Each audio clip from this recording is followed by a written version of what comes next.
بسم الله الرحمن الرحيم والطور وكتاب مسطور في رق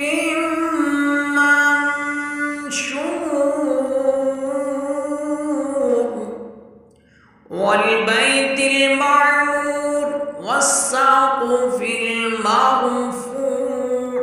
والبحر المسجور إن عذاب ربك لواقع ما له من دافع يوم